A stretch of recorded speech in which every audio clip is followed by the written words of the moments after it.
Hello, welcome to the Temple of Nuit portal. My name is Yvonne Wildheart, and this is a special announcement to help launch the new Temple of Nuit Patreon page. This is a very exciting release of a very exclusive monthly circle that we have here in the temple, which is open to members only. This is an example. This is a recording from our August circle that happened on the 1st of August 2024.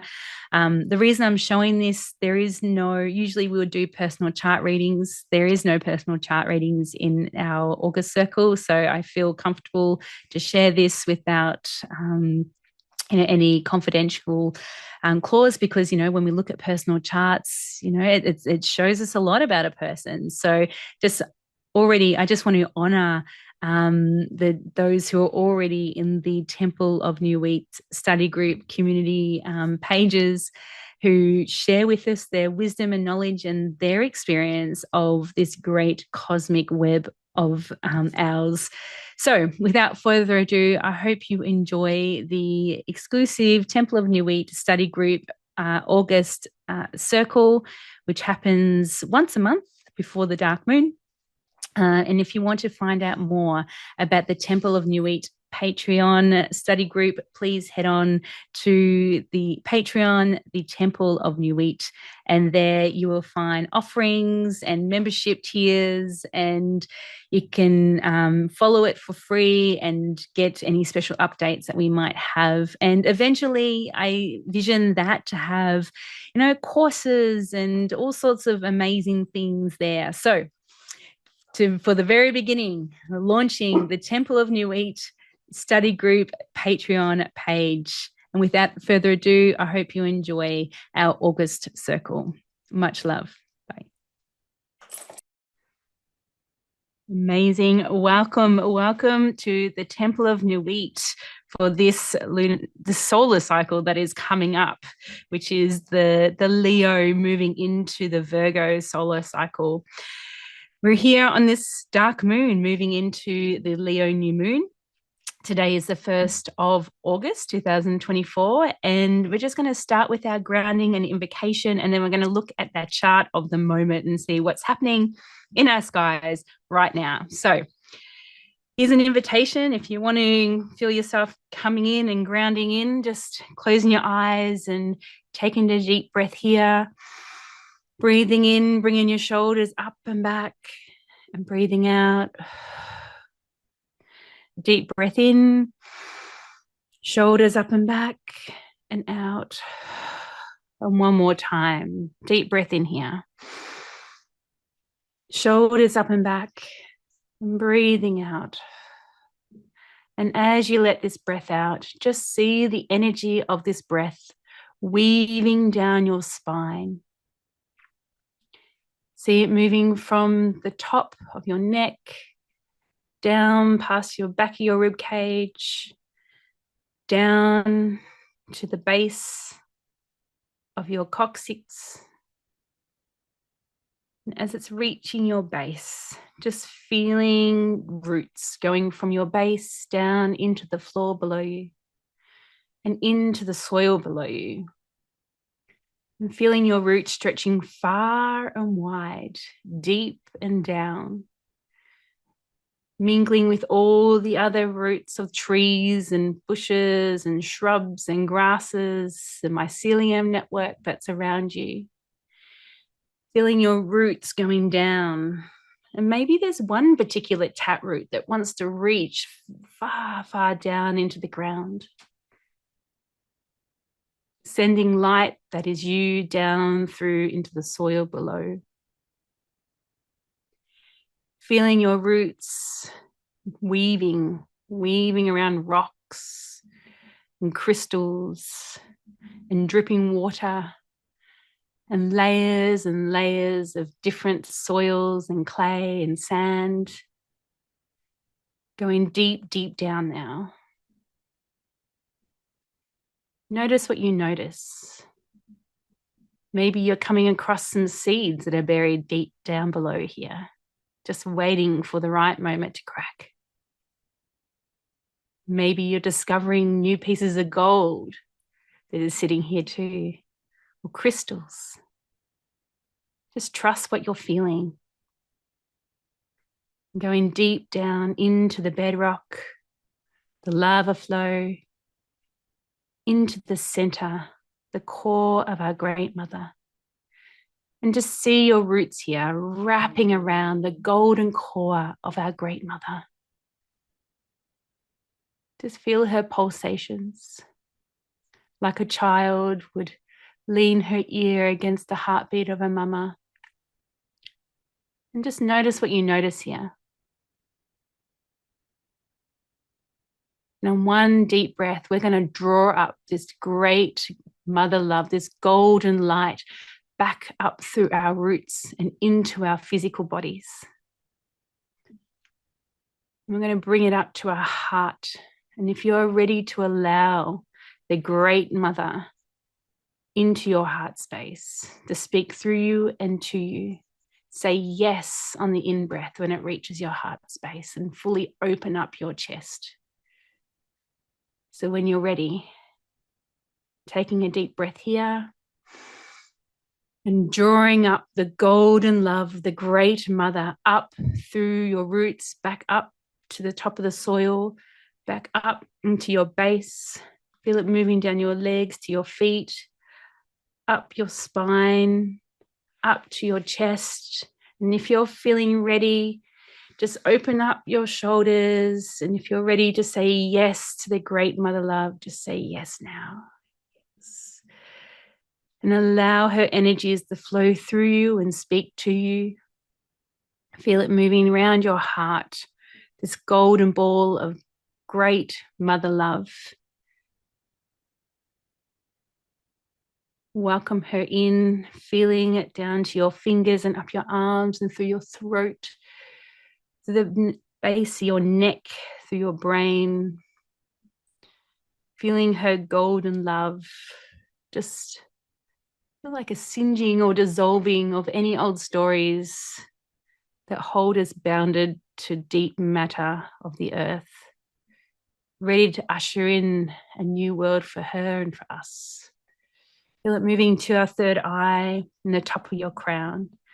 And when you're feeling this great mother love hit the top of your crown, just feel your crown open and see the golden love going out from the top of your crown, extend out like beams of light or branches of a tree, whatever it is for you. Just feeling this extension going from the top of your crown up above you, the space around you like a willow tree, and then right up big and wide like those big red river gums, and feel it stretching out, right out so high like the sequoia trees, going through the clouds and the space above us, going out of the Earth's atmosphere, past the moon and all the planets, and just see yourself here being beamed up by the great mother love up into space. And feel yourself dissolving, feeling yourself as space itself. That you are the planets, you are the stars, you are the sun, you are everything. You are all the nothing out here in this space. All and nothing out here in this space. Full expansion in the void. You might even feel yourself popping out of this galaxy and seeing other galaxies going around the great attractor. You might see yourself popping out of there as well. Just feel yourself dispersing from here and nothing, where all the dreams come from and all the sparks. And still feel the great mother love pushing you out here. And just feeling the earth's great mother love radiate in this space of all and nothing, sending her love through you, speaking to you and through you. And from this space of all and nothing, we're going to draw in this great cosmic love, this silver light, to journey with this great golden light from the great mother back down the way you've come, back down past the planets, Feel yourself coming in, feeling yourself getting denser as you get closer to Earth. This gravitational pull that's pulling you down as you bring the cosmic love from the space of all and nothing back down into the Earth, into your earthly body. And feel yourself squeezing down into Earth. Feel yourself traveling down back into the Earth's atmosphere, feeling yourself come back into your body, feeling yourself, this great cosmic love moving down from the top of your crown in your earthly body. And when it reaches your heart space, if you're feeling ready to really welcome this great cosmic love into your earthly body to speak through you and to you, just bring your shoulders back and open up and say yes to this great cosmic love to speak through you and to you with crystalline clarity. Feel it moving down your spine. And if you're ready, allow it to activate DNA that's been waiting here for this moment to switch on your cosmic body. Feeling it moving down to your base, feeling the great cosmic love, this silver light moving down through your roots and down your taproot, down into the great mother's heart, into the core. So she feels her switching on, knowing her place in this great galactic web, her deep remembering of who she really is, and knowing that you are a conduit for this. We're going to take another breath here, and we're going to just draw up this great mother love back up through our bodies and back up through our crown and back up into space. And seeing the great cosmic silver light weaving back down through our branches or our laser rays moving down through our bodies and back into the earth. And just feel yourself here, this deeply rooted and wide branched you, who you really are in this earthly body, a daughter of the great mother love and cosmic child that we all are here and right now, deeply rooted and wide branched in our heart space, the conduit of the great above and the great below, knowing what's within is without, is above and below. Feeling the holographic reflection of who we are as this earthly being. And taking a deep breath here and out, and just feeling your body, feeling your shoulders, and your heart and your chest, feeling you might want to do some tapping down your legs, your feet, and your hands, and just cover your hands over your eyes, and your third eye, and feeling the top of your crown, just feeling yourself here in this earthly body right here, right now. And just holding this space. I'm just going to do our invocation. And as we call on the goddess Nuit, as we spiral from the center of our being, the void space within our earthly body, in our very cells, we open up to your ever-expanding portal of galactic wisdom, knowledge, and consciousness. We call for full illumination of our unique universal map, our imprint of time and space. We call the stars, the planets, and all the spaces in between to speak through us and to us with crystalline clarity. May this transmission of galactic proportions shift us through the veils, expanding us beyond the realms of infinite creation. May we feel safe and held as we transmit this cosmic coding through our earthly vessels in the service of the greater good of all beings, as we deeply remember that we are galactic citizens, ever-evolving conduits of the cosmic matrix, fulfilling our soul's mission and our beloved Earth at this time. And so it is, and blessed be. And blessed be, sisters. Welcome to the August I guess because the way the new moons are working at the moment, they're falling at the start of the month. So it really does feel like an August Temple of Nuit overview. To start off, let's share the chart at the moment. And as I mentioned in our in our signal group, I don't have access to my normal astrology programming. So bear with me as I've pulled charts from all over the place. And this is really a good time also to show you what an ephemeris is. I don't think I've ever spoken about an ephemeris. It is the foundations of any astrological work. So if you don't have access to programs and things like that, there's a book called The American Ephemeris, and it has all the planet transits from right back from the early 1900s right into the future, and you can have a look at every single transit that's in this book. So even if you don't have a computer program, this is really old school way of doing astrology, and this is how everybody used to do it before this great technology. So it's really interesting that we are speaking to this right now, because it is of the times, what's coming. I don't really know, but let's have a look at the chart of the moment. So just, oh gosh, all right. This feels a bit clunky. So let's just see how we go. All right. I hope everybody's seeing what I'm seeing, just to make sure. Yes. Okay, good. Oh, so funny, not funny. Anyways, here we are. So this is the chart of the moment. This is taken from the astroseek.com website. This is a free website that we all have access to. This is a really good website. I actually really like it. So if you're looking for a free website to do, there's so many tools on this website that you can use, which is really cool. But I just wanted to show you, this is the chart of the moment. So I'm just trying to find my pen. Aha, here we go. All right. So here we have what's at the rising.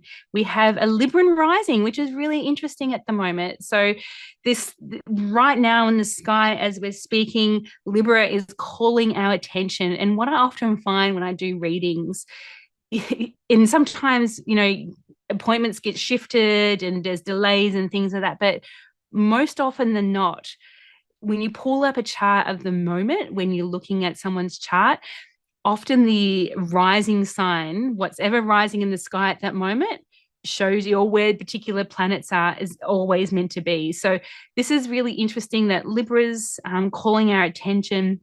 And as we know here in the Temple of Nuit, we like to talk about Black Moon Lilith and what is coming, not this month, but there's a building up of Black Moon Lilith. Black Moon Lilith and the South Node conjunction that will happen here early September at 6 degrees of Libra. So South Node is moving that way, so clockwise, and every other planet is moving this way unless it's a retrograde. So Black Moon Lilith and the South Node are coming together. Now, this feels really, really important to just keep in mind as August goes through. There's lots of things that are going to happen, especially in the middle of the month around the Aquarius full moon. It's going to be quite... The astrology would tell us it's going to be quite intense because there's lots of hard angles and aspects of big outer planets around that full moon. But I think what we're being shown here today, who is actually driving this, because soon as all that happens in the first week of September, as I said, Black Moon Lilith, South Node, and by the time September comes along, Venus comes in and joins the party here. And there's a conjunction between Black Moon Lilith, Venus, and the South Node. Now, keep in mind, this feels like this great clearing of the deep feminine wounding. You got Black Moon Lilith here, who is the dark goddess. She wants to be coming in with equal. She wants everything to be fair. And as we know with the story of Lilith, she was Adam's first wife. Adam refused to be by her side. He wanted Lilith to be beneath him, and she refused that. So she left the Garden of Eden, and then Eve was made from the rib of Adam's rib cage. So this is really interesting, this demonization of the feminine. And what I feel has been coming up about this is just how the patriarchal culture has really screwed women over. And there's lots of reasons, I think, for this, and we could go into that, but I'm sure that you're well aware of this. But South Node here is calling us to heal this element, to look at it, to bring it up.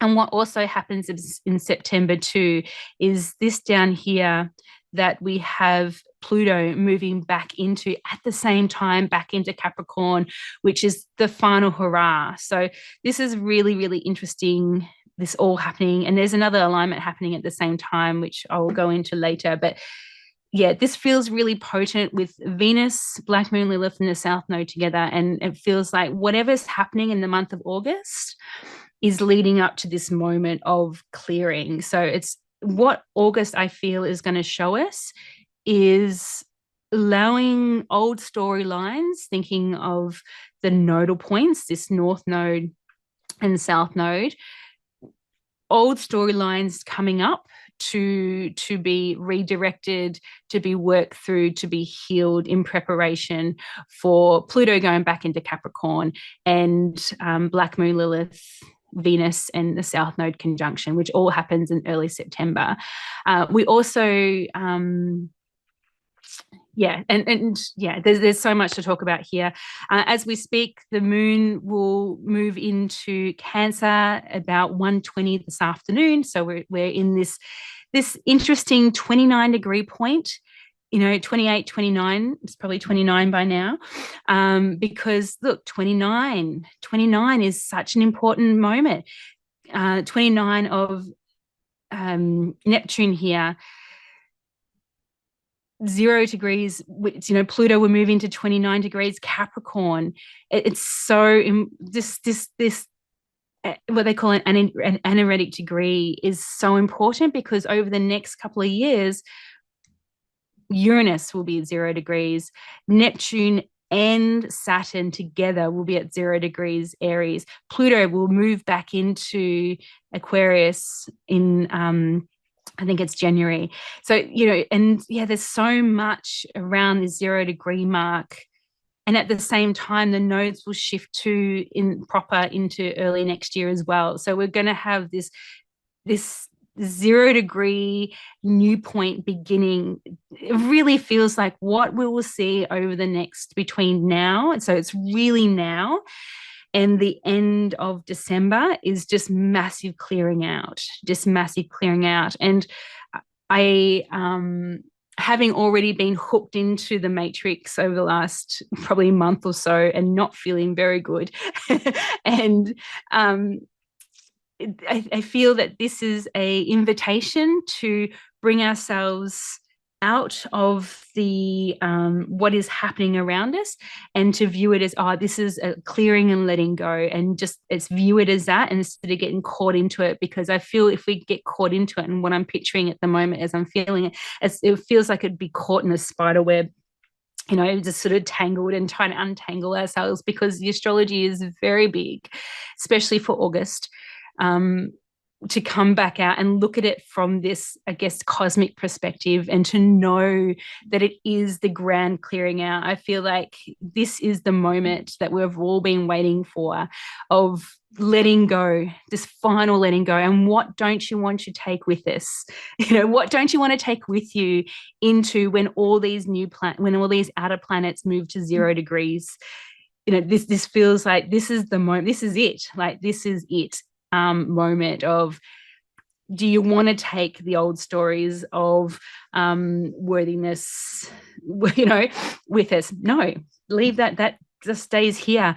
Do you want to take the old stories of oppression to the new world? No, leave it here. So this is the time of clearing out. And I think what this chart is showing us, and I do love that the sun is in Leo here, really calling us to how do we show up in our rays of light. The sun is in its home sign, and look what's happening. Like, there's so many massive solar flares at the moment happening out there in the world, that the sun is speaking to us. It's not just Earth that's going through these big changes.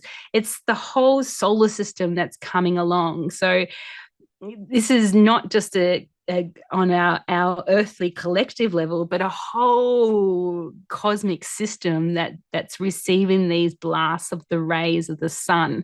And with the sun in its home sign of Leo, it's particularly active at the moment. Now, I don't know whether that's coincidence or not, but it really is really active. And that's why we're getting all the southern lights, the aurora, you know,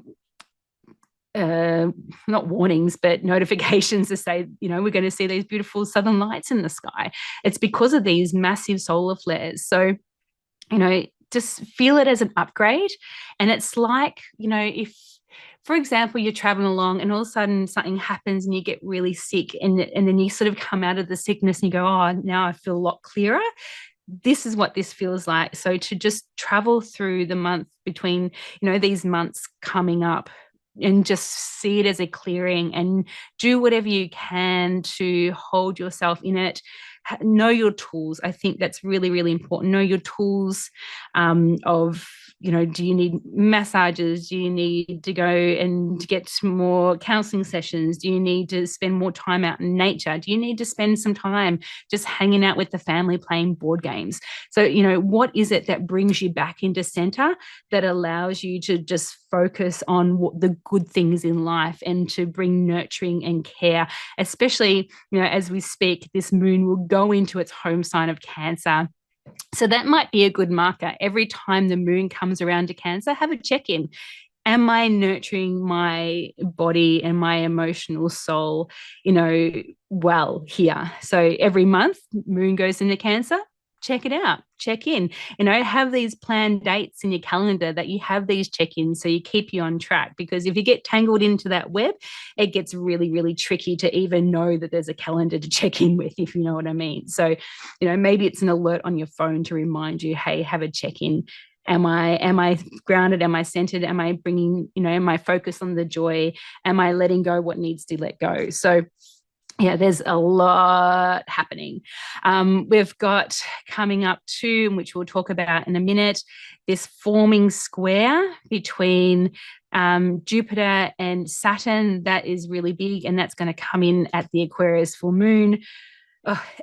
We've got right now, our first chart of this month will be this one, the square between Uranus and Venus here in the fixed signs, of Taurus and Leo. So that is the chart of the moment. So, Libra rising, who's guiding this? Black Moon, Lilith, South Node, and Venus will come into the picture. So that's someone to anchor ourselves into, Black Moon, Lilith, and the South Node, clearing the old witch woundings and the old woundings of the patriarchy. Okay, all right, let's stop there. So I just wanted to give a bit of an overview, and I sort of just did that. So the main themes for August is this. Becky and I came up with these for the Sentient podcast, but I'll share them with you now. Plot twists and story-defining moments. So with all the big configurations, many storylines peaking and colliding. That's with the nodal points as well, and old storylines coming in with new storylines, and which one are you going to choose? On the Astrology Hub podcast, which I shared to you in the Signal chat, it was so good. Like, it was so good. They talk about mythologies and choosing what mythology is going to take you into the future, and ones that the old stories that you don't. So because of the Mercury retrograde that will be coming up in a couple of days, so we're already in this energy of Mercury retrograde, hence, tech issues and things like that. Mercury retrograde has been playing with us for a few weeks now when it came into its shadow. But yeah, that story of, the stories, and what stories do I tell ourselves, and what stories are we seeing out in the collective, and are they reflective of ours, knowing that everything's a hologram and what's above is below is within is without. Also, the reason why the mythology is really big and the stories are really big for this month is because these big configurations or transits with Jupiter and Mars also, both in Gemini, which is a Mercury ruled sign. So not only do we have Mercury going retrograde, we also have the main center point of the big things that are happening this month are in Gemini, a Mercury ruled sign. So again, it's evidence of this stories and choosing the stories. Also profound but slowly unfolding change. So, we can, when you speak to most people probably in your group of friends and things like that, you're probably hearing murmurs of something happening but not being able to see it. So it's like there's change happening. Like it feels like everybody is being stirred up, and this is a part of that timeline shifting. And the Saturn in retrograde in Pisces, boundless time, the Lord of time is boundless. And so interesting that and I think I also shared this in the Signal group, Molly's podcast on Saturn. Its rings are disappearing from the Earth's point of view, because the way the tilt of Saturn and Earth. And if you were to look at Saturn through a telescope, you won't be able, the rings are disappearing because the sun's reflection is not capturing the rings anymore, because the way Saturn's tilted. Now, apparently this happens every 13 to 16 years, so it's a cycle. But how interesting that Saturn, who is the bounded time lord of Earth, because it's it sort of controls the inner planets and holds this barrier or boundary between the inner planets and the outer planets.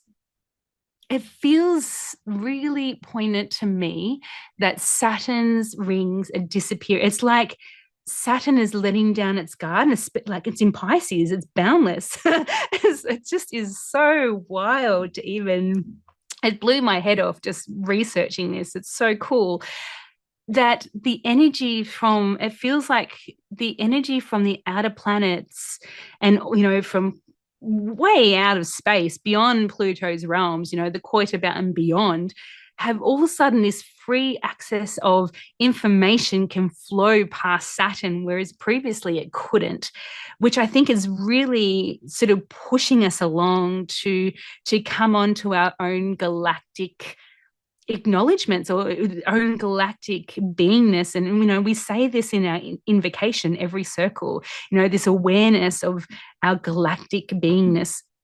So it just feels like this even more, that there's more beyond what we see on this 3D level of humans fighting and all that. Like, ugh, that feels so old. Like, it just doesn't even speak. I can feel my heart and my belly just being repulsed, just going, oh, what even is that? Like, that is it's now, how do I say this without, it feels so petty. It just feels so petty. And I think there's this energy of this not pushing against, but seeing it for what it is in its pettiness will shift the energy, because that whole quantum physics will say to us, the more that we what is within us will reflect on the outside. So if we're seeing that as pettiness, and we choose something different, and we're choosing our to move our heart towards this galactic wisdom of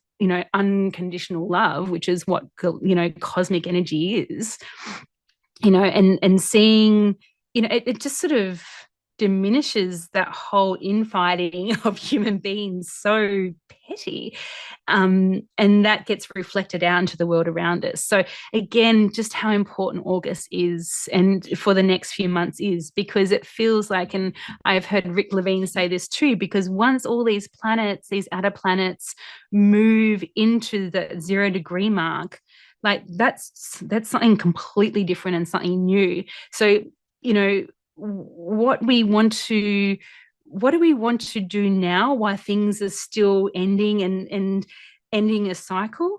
knowing, and the classic Jane Hardwick Collins quote is, however we finish the cycle sets the tone for the next cycle. Like, what seeds are we taking with us into the next cycle? Because once that next cycle starts, it starts, right? And off you go again. So here's this opportunity. It feels like, and especially because we're at a dark moon, but it feels like we're at a dark moon phase, or a dark phase, a dark cycle phase of moving through the underworld of, and who is it? I'll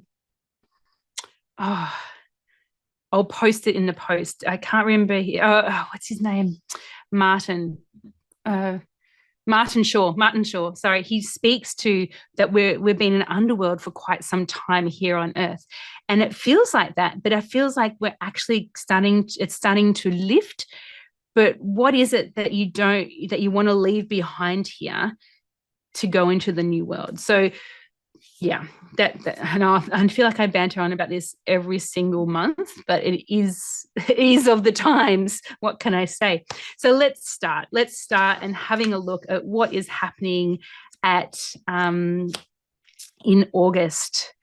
So another thing that we also had was inertia, this potential for inertia, which I feel like getting caught in the web of entanglement of the 3D old world is a very real thing. And you might find yourself in there for a little bit before you realize that you're in it. This is where you have alerts, or have friends check in with you every week, or make a little circle with your little, with a core friendship group that you sort of just check in with each other if someone disappears into the abyss of inertia. Feels like good protocols to put in place. Okay, let's start here. Now, excuse me while all this is sort of happening. The chart's not overly clear, and I don't even know how to change that, but it's really small, but let's just go with it because it's the best that we can do at this point in time. Okay, so the first movement that we have, the first major transit moving into August. So this is the 2nd of August. So it's tomorrow. So we're already in this feeling, is the Venus and Uranus square. So if we have a look here, so this is Uranus and Taurus again, like we've spoken, Uranus and Taurus. This has been going on for, several years now, but Uranus here is coming up to the end. As we said, by this time next year, Uranus will have moved into Gemini, which is wild to think that, because we've been speaking of Uranus and Taurus for so long. Uranus is the planet of change and revolution, but sudden changes. It's the lightning bolt. It's the collective. It's shaking things up and shaking things out. It feels like, and this is what I feel like what I've just been describing is, those sieves that they use, when you're panning for gold or something like that, and you're putting all the dirt in the sieve and you're sifting it out, and all the things are falling out that doesn't belong, and then you're sort of left with the gold. What this feels like. It's shaking things up and moving it through so we can find the pieces of gold to take with us into the new world. So that is, I guess, this is what Uranus's job here in Taurus is doing. Taurus is fixed Earth. Uranus is shaking the Earth, and we don't be surprised if when we have these big transits coming up, the Earth might literally shake. We've seen, volcanoes and things like that. Like there's Earth signifiers of Earth movement here, or things moving that need to be cleared, or maybe Mother Earth, she's forming something new here. Of course she is, because we all are. We are of her. We are of the Earth. We are her children. And if we're changing, knowing what's above is below, is within is without, so is she.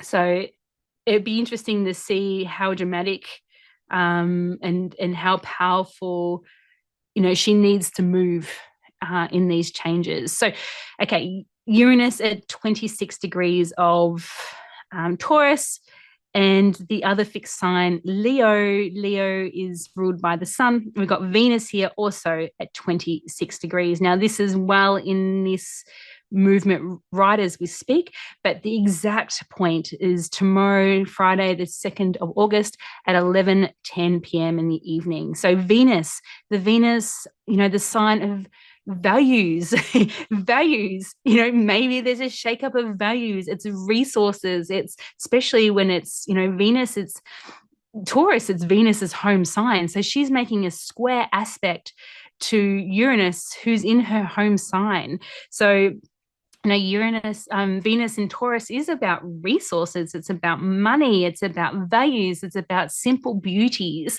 and Leo, she wants to shine her light. Like if you know Venus, someone who's got Venus in Leo, I have two of them. My two kids have Venus in Leo, which is so beautiful. But she's out there, and if things are not going away, it can be quite beautifully dramatic.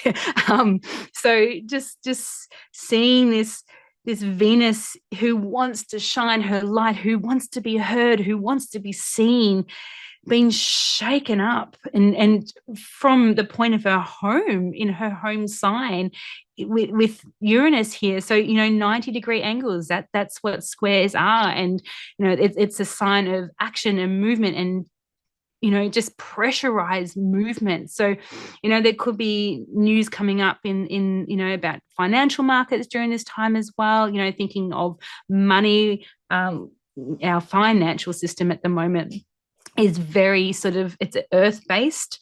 The powers that were would like to say, actually no, it's an airspace in the digital currency.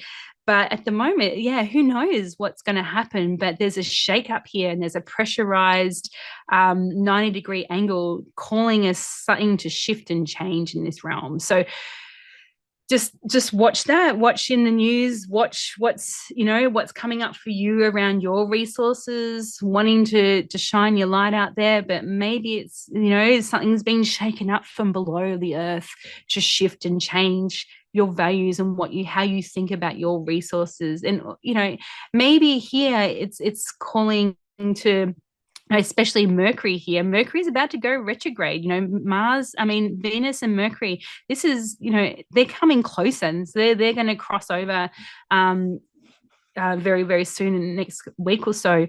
So this is really interesting energy where we have Mercury here, who is coming into conjunction with Venus very soon. Mercury in its home sign as well. Mercury rules Virgo along with Chiron. There's something about information as well, but again, Virgo is an earth sign. So it feels something earth-based in terms of our values, and to really, it just feels sticky because of the square that's happening here. Yeah. And, as we speak, this here too is, this will be what they call a yard. And we've spoken about this, and it's not on this chart, but finger of God will be forming here as well between Venus at the apex and Pluto and Neptune as well. So, as we know, finger of God, it's like a fated. So this is a quincunx energy. So it's 150 degrees, which is a awkward, sort of unseen energy. It doesn't feel comfortable here, So, and because also Mercury is about to go retrograde too, there's something here again that's drawing our attention to Venus here in this chart.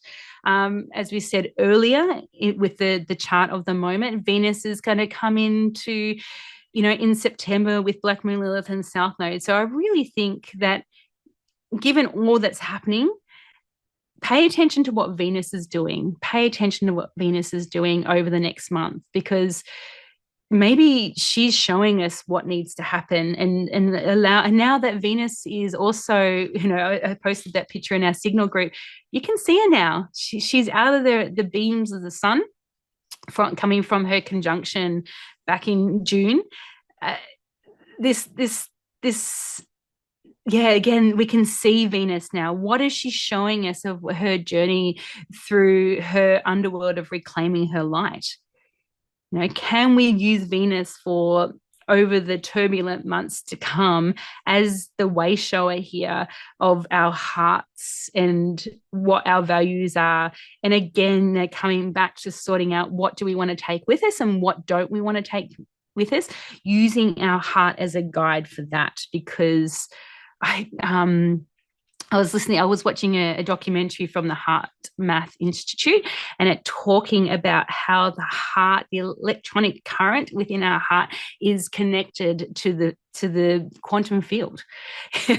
So, but Mercury having lots of mercurial things and talking about those storylines and things like that can be very heady. And so Venus here with Mercury about to go retrograde, pointing the way back to Venus, use the heart as your guiding light throughout this month. And this will show us, you know, this finger of God, this yard. So, you know, there's this sextile here between Pluto, the Lord of the underworld, who is in retrograde, moving back into Capricorn for its final time since 2008. This is it. This is the clearing out. And what has Pluto been doing in your chart in Capricorn? Have a look at that, because I would say, and my personal experience would tell me, that whatever needs to be the final mastery point of Pluto in Capricorn is coming up now for your review. And it's creating something new. You might not be able to see it yet, but there is a hint of, if this gets cleared, there is something here that it allows me to bring in new dreams.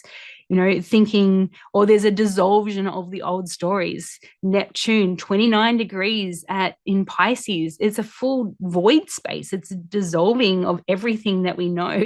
And, you know, and maybe, you know, what we've come to depend on, the old stories, the old woundings, you know, the habits that we have created through ourselves and generations that have been passed down, knowing, you know, just thinking a Capricorn too is ruler of the bones. It's like there's something is needing to be created new here, again, what we just spoke about. So it just points more evidence to what we're saying, that the old is going and the new is coming.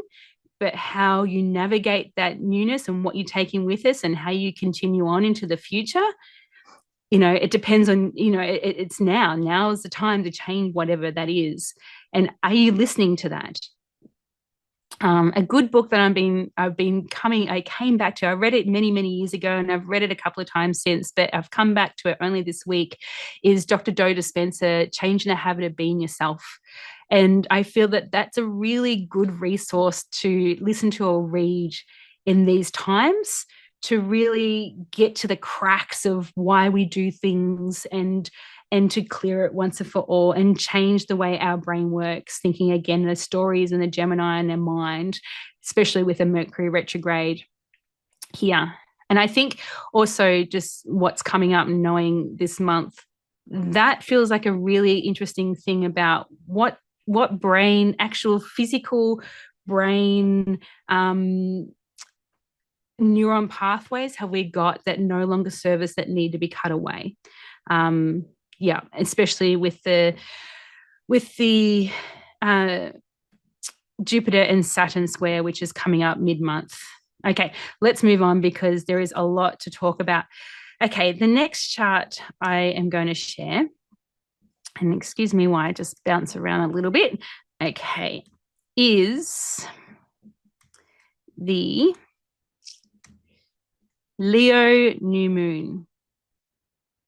Now, what is happening here? I'll try and bring that up, hoping that you can all see that. Oh, it's a bit tricky, isn't it? Maybe I need to full screen, perhaps. Aha, there we go. That looks better. And now I've lost my pen. Oh, yay. Must be almost Mercury retrograde. Okay. All right. So this is the new moon happening this Sunday. So we are so in the dark moon right now. So if you're feeling rocky of things coming up, there's a lot going on. And I think every so many people are feeling quite cooked. So, if you're running circles or you're doing things, or and not many people are taking it up, it's probably because everybody's feeling a little fried at the moment. And it's not, don't take it personally. It's no reflection on your goodness or your skills. It's just because the collective is going through a lot. And I think, again, this is going to be the theme up and through till December and into next year.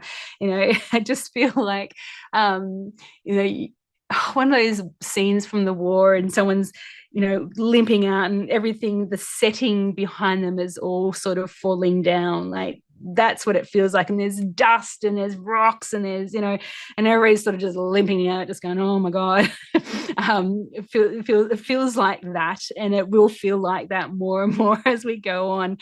But the thing is to be coming out of it and just let the scenery behind us fall down. So Leo new moon here, and Leo ruled by the sun. At 12 degrees and 34 minutes of Leo. Leo is a fixed fire. So, it's like, it's burning its light constantly. It's strong. It's, you just see these beautiful Leos who just want to be seen, and just, they're, there's a passion behind it, and there's a fire behind it, and they're really just let's go, and there's no stopping, and they're quite fixed. It's a fixed sign. But the thing is about Leo and fixed fire is that if you have, for example, a fireplace in the middle of winter and you're trying to burn it all night, you need good logs, you need solidness in there to keep it going. If you've got twindly little logs, you're going to have to get up at some point in the night and to feed the fire. So this is one thing to remember, that as we go through this lunar cycle, knowing that the Leo new moon sets a tone for this entire 4 weeks, is to keep fueling your light, And this is what I said at the start of the circle, is that put a reminder on your phone to give yourself some nourishment.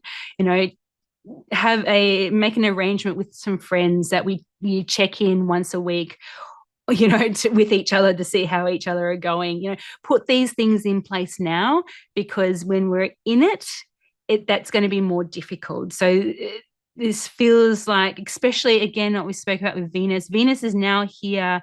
That what we spoke about earlier, that finger, that yard, is more so into place now that Venus is reached 29 degrees. So this is even more so.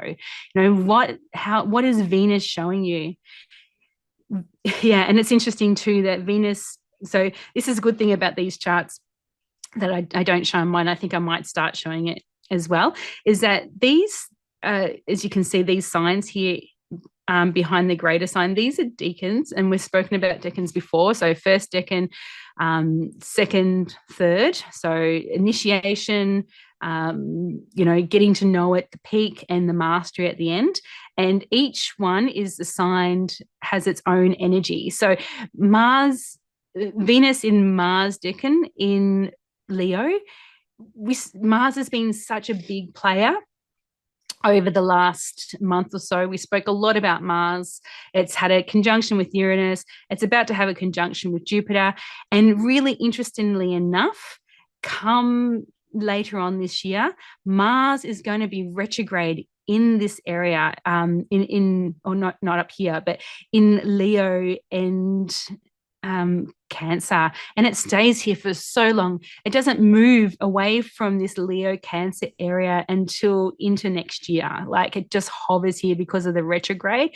It's actually really big. There's something here preparing us for what's to come as well, with the energy of Mars that just sort of hovers around Leo and Cancer for months and months and months and months. So take note. This is a really good thing. I'm really hoping I can get the worksheet up and happening for you really soon. That all the templates and stuff were all lost in the great malfunction of my laptop. Motherboard burnt. Hello, Mercury retrograde. So I'm hoping to get that. But I think this is a really poignant moment to start taking journal entries or notes and just write in the transits of when you're taking it for you to come back to, because I feel that this would be good information to have come down the line as to what was the seeding of all of this. And so you can, which will help you navigate when, if you do get caught in the web of, nasturtia, just sort of and not being able to find your way out, come back to your journal entry. It's like, oh, what was the seeding here? So that feels really important, especially because it's a yard, a finger of God. There's something fated here that's arising, but something new for the future that we can't quite see yet.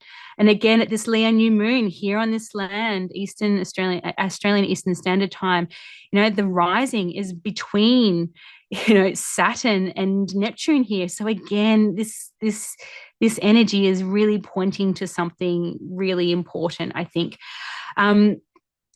Also, this Leo new moon is making a sextile energy, so 12 degrees of Leo, making a 60 degrees, yeah. Is that 60? Yes, it is. Sorry, I took 6-degree angle between the sun, the moon here, and falling in between Mars and Jupiter here in Gemini. And this is really interesting. Again, what is coming up now? 90, this 6-degree, this sextile energy is something new. Some seeds are coming up here, because what we will see, as I spoke about before, we're going to have a Saturn and Jupiter square coming up mid-month in 2 weeks' time. So this feels like really important information too, as to what is seeding at this point coming into, mid-month, which, feels like it's going to be so just, whoa, crazy. And I already got an alert on my phone, which is really interesting. They're saying that there's, on the day of that transit, on that full moon, Aquarius full moon, I'm going to have a power outage. So that's really interesting. I don't know. Sign of the times, perhaps. I don't know. But whatever's happening now, this is a classic example. Whatever's happening now is setting the tone for the rest for that movement. So pay attention. This is a good time to listen and listen deep. Also, if you have a lot of mutable signs, so Gemini, Virgo, Sagittarius, and Pisces, this might hit you significantly this month as well in August, because there's a lot of mutable things happening. And also anything around this mark, the 15 degrees to probably maybe 20, maybe even, coming into 12, 13, 14, 15, 16, 17, 18, 19, 20. If you've got planets or points in those middle decans of any sign, that's also, this is going to be a bigger month for you than otherwise. What also we have in hours after this new moon, the following day, we have Venus ingress into Virgo. Venus in Virgo, it's tricky. She wants to be organized. She wants to have everything really neat and tidy. It feels like the beginning of spring cleaning, getting things organized, making sure it's in its right place. This feels like a good time when Venus is in Virgo is to prepare, get things organized, get your ducks lined up in a row, especially these early points as it comes and crosses the Mercury there, as Mercury goes retrograde. There's something here that's calling us to get things organized and prepare and review things that don't serve. Have a big clean out in your house, get things to the tip, op shop, throw stuff that is just clutter. And it feels like not just physical clutter, but mental clutter, heart clutter as well. Like this is calling us to do so. I think, again, what we said earlier, cleaning out what doesn't serve, what don't you want to take with us, get rid of it. This is the time. And with Venus and Virgo, that's going to really help that energy and push it along. So, maybe what we do, is call in Venus and Virgo as it moves in, and to call it to help us. Call the energies in to work through us and speak to us. I think that would be a really wise thing to do, to use the energy and invite it in to work through us and talk to us. Because Venus and Virgo will get shit done. She's very good at that. And being an earth sign too, and being able to move through the terrain. It's a mutable earth that she can move, which is really good. Okay. All right. Let's move on to our next chart, which is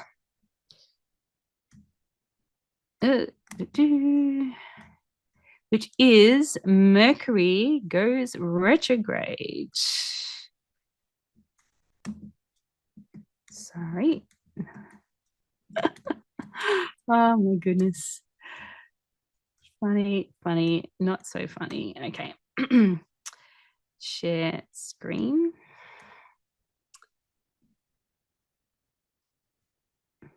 All right. Okay. All right. Sorry about the changing of the signs of the chart. It's quite strange. So Mercury goes retrograde. Let me see if I can quickly fix this.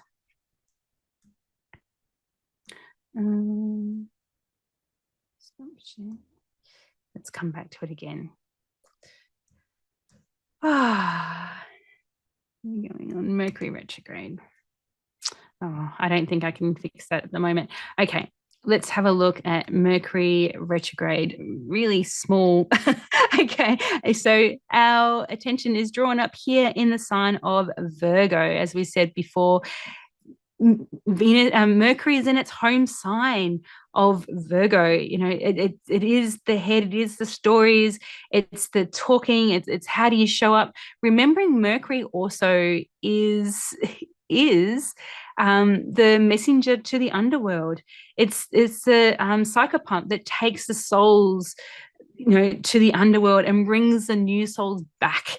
And just thinking of Inanna's journey and doing that journey is like Inanna goes to the underworld. She has to let go. She has to let things die. That is death. That is a letting go process, which is death is.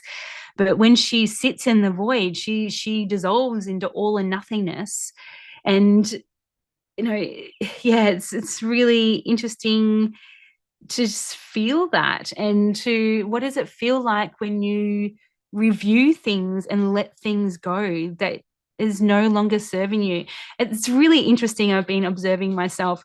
I was given a heap of newspapers for the fire, and a lot of them were from when the Queen passed away. And I was looking at them going, should I keep these? Like having a lot of Virgo in my, and a Cancer, also, just like for nostalgia point of views, and, for the kids maybe later on. And then I got to the point and it's like, this is old energy. The Queen's old energy. What did the royal family, like I had to review and had to go through that process. Now I've started burning it because it doesn't serve anymore. That's old stuff. So, and it felt really interesting to release that, because all my life I've been quite nostalgic like that. I think it's the Cancer and the, I don't know, maybe the Virgo element of trying to organize things. Anyway, it doesn't matter. But it's to go, no, this is old. I can let go of this. It doesn't serve anymore. Let go of it. It's dissolving. Let it burn. And, with Venus now coming out of Leo, it was really interesting now that she's in the home sign where Mercury is. It's like, no, what new values do we want to bring in here now? And so this conjunction here, so you can see this Mercury here. And over the next couple of days too, the moon is going to have this conversation with Mercury and Venus together. This is a conjunction. This will be a Mercury, Venus, and moon conjunction all happening here in a couple of days to follow this. This is really, really interesting. So Mercury being, the emotional body, it's the mother as well. It sort of is here and then it's not here. She goes through this transition every single month of death and rebirth. Venus is here. what of the heart do we need to let go here? What things need to get sorted? What beauty, what organized beauty can we bring into this situation? And Mercury here now going retrograde. So Mercury station, so this is the station retrograde at 2:57 p.m. on Monday, this coming Monday on the 5th, so after the new moon. So this is new moon energy, just after this new moon. So you can see the moon is now past the sun and moving away from it. So it's moving anti-clockwise like that. So yes, and so it will station here retrograde at 4 degrees and 6 minutes. It will station direct back here in Leo. So there's a crossover here of, and we're going to have a cazimi here as well later on in the month, a Mercury cazimi, where the Mercury will cross back over the sun. The sun will still be in its home sign in Leo. So Mercury will come back here. It will come back to, let me see, 21 degrees. So just about, where is it? To about here. Yeah, where the moon is now, actually. Isn't that interesting? That is so friggin' interesting. I hadn't seen that before. So where the moon is right now, the moment it goes retrograde. So this is another indication of who to follow here, like who's guiding us here. Mercury will station direct here at 21 degrees and 24 minutes of Leo back on the last day of the month, so the 29th of August, which will be our next Temple of Nuit. Isn't that interesting? Our next circle here, which is on the Thursday, the 29th. So that's when Mercury will station direct and it will move out of its shadow. So it will cross again this point at 4 degrees and 6 minutes in September. September the 12th. And the next Mercury retrograde will fall in Sagittarius here. So this is really, really interesting to watch because Mercury is going to go clockwise and all the other planets and the sun are going to go anti-clockwise, and they're all crossing each other between this Leo and Virgo axes. So yeah, just pay attention here. And I think the moon is here guiding the way through this. This is really interesting little clusters. So have a look where Leo's falling in your chart and where Virgo's falling in your chart, because there's a connection being made here of reviewing processes, but bringing new values in and how we think, but also I just feel this of the heart and how you shine your light with that sun in Leo. And again, it's making aspects here as well. Sorry, that was a bit wonky donkey. Again, the quincunxes, it's weird, it's uncomfortable. We don't quite know, what's going on. But this is the apex again. It feels uncomfortable. So have a look where Pisces and also Aquarius is in your chart as well, because it's all connected. See if you can find it. There's something between Pisces and Aquarius that's calling you to look at this. It's not comfortable, but the gold is here in the Venus, and I believe also the moon, considering where the moon is here at 21 degrees, right at where Mercury was stationed direct a couple of weeks, in a month's time. So almost exactly. It's quite strange. It's just, again, was it 21 degrees and 24 minutes? This is at 21 degrees and 41 minutes. It's so wild, isn't it? That's very, very cool. Okay, so that's Mercury retrograde happening on Monday. All right, there is a lot going on this month. All right, let's stop that. Let's stop share and let's move on to our next chart. Also, what is happening this month is Imbolc. So let's show the chart of Imbolc. Oh God, these charts are so all over the place. So, oh gosh. Okay. All right. Let's see. It's a bit, the bottom might be cut. Oh, nope. Is going on. Hang on, let me do that again. Something's just happened. I'm not too sure what. I'm sharing that one. Okay. All right. The bottom might be cut off. So let's just go with it. So Imbolc is on the 7th. So the exact point between winter solstice and spring equinox here in the Southern Hemisphere is falling this year on the 7th of August 24. The traditional date, so the date that would be traditionally celebrated, would be the 1st of August. But the exact point between winter solstice and spring equinox is here on the 7th of August 2024 at 10:14 a.m. So Imbolc, it's a sign, it's the time of spring. It's the unofficial, I guess, if we were following the Earth calendar as opposed to the Gregorian human calendar, this is the start of spring. And you already see it out there. You see the buds on the trees. You see the light has changed. The weather is changing. We're getting more clear skies, the frosts in the mornings and the beautiful clear days. Like, this is the beginning of spring. The wattle is coming out on this land. So Earth is, as Earth is calendar, this is the time of new beginnings. It's the seedings for the next 12 months. So this is the time we're sort of coming out of that winter solstice dreaming and to really start seeing maybe the shoots of what we had planted or what we were dreaming between, over the winter solstice period. This is a definite change in something that's beginning and new and moving. Again, where you put your focus and your attention, are you putting your focus on the old stories and the background behind us, or you're pointing into the direction of something new, knowing that the next 12 months is going to be significantly different to what has already been, especially once that Pluto moves out of Capricorn for good. Neptune and Saturn move into Aries, Uranus moves into Gemini. Like, all that is happening within this next 12 months. So, this is a really good time to pay attention to what you're calling in, your seedings, do some really clear intentions of what you want to happen for the next 12 months.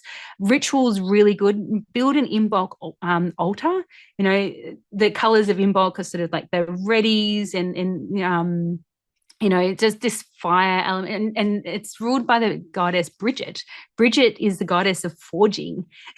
She's forging something here. She's also the goddess of fire and passion. And what it is really, it's the initial spark to get things moving. So, thinking that the sun is still in Leo, what happens when the fire has burnt out? You've got to come back and start a new fire, and yeah, it's just really interesting that Imbolc falls here in Leo season for us. So it's the forging of something, maybe something that you've taken from the old cycle, but you sort of almost, like, it feels like dragon breath, to get the embers and the spark flowing. This is what Imbolc is about.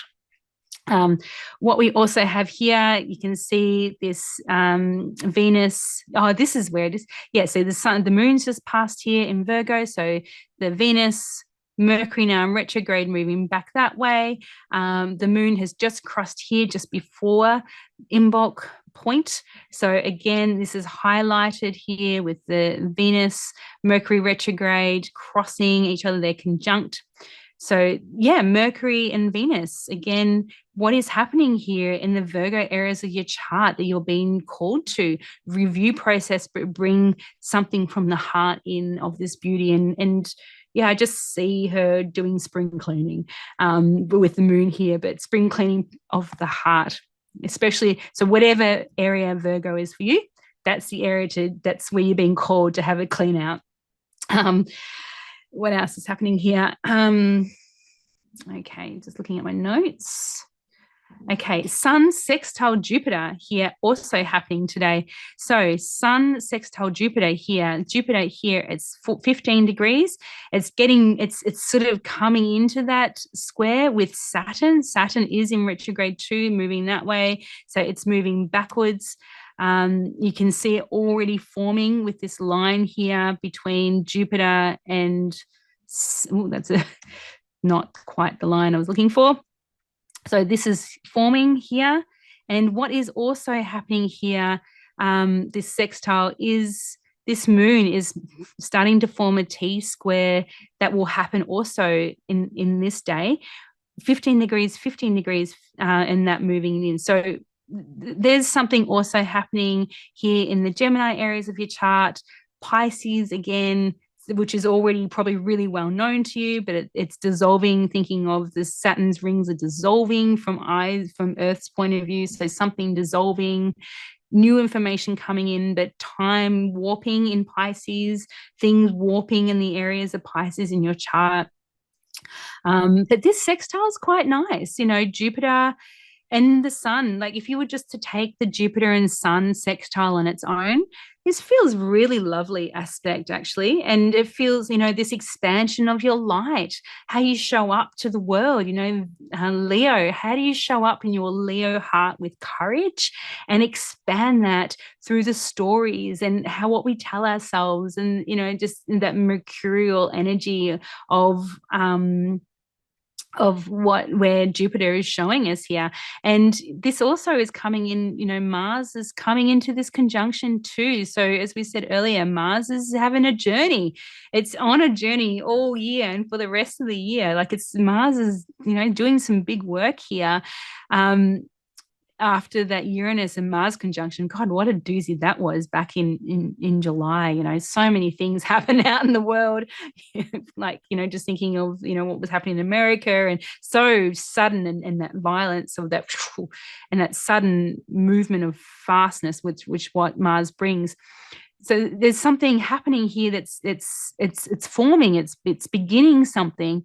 And if we think back to the Jupiter Cazimi, which was back in May, what was that about? This is the opening sort of sextile of what new things came from that.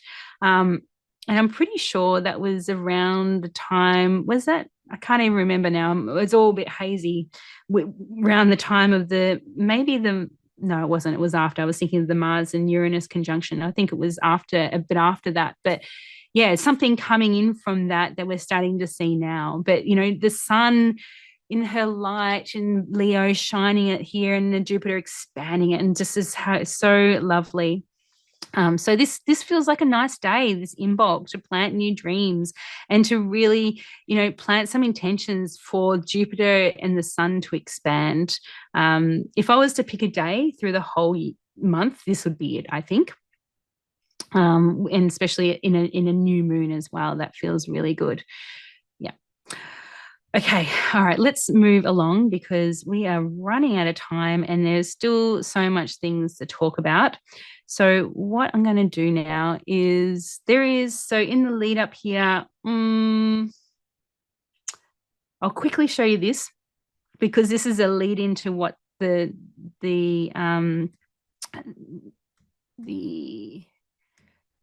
all the things that are happening coming up. So again, I'm sorry about the chart configuration. Yeah, let me just stop that. Oh, guys, a lot of mucking around. Okay, I'm going to bring this up. My apologies if you can't fully see this, but let's just go with it.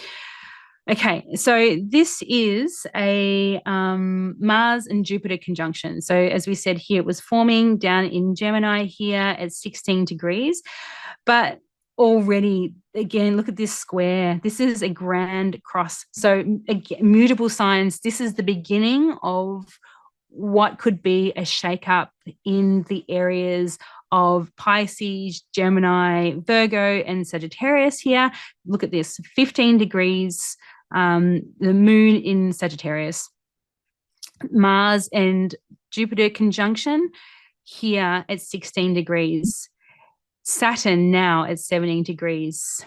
and we've got, it's a Venus here who is coming into formation. So she's moving into that area of, 15. She's moving into that area. So this is forming a grand cross, a mutable grand cross. So this is pretty significant. But this feels like it's coming in as well. But also, what is here? It feels quite slight, but it is forming.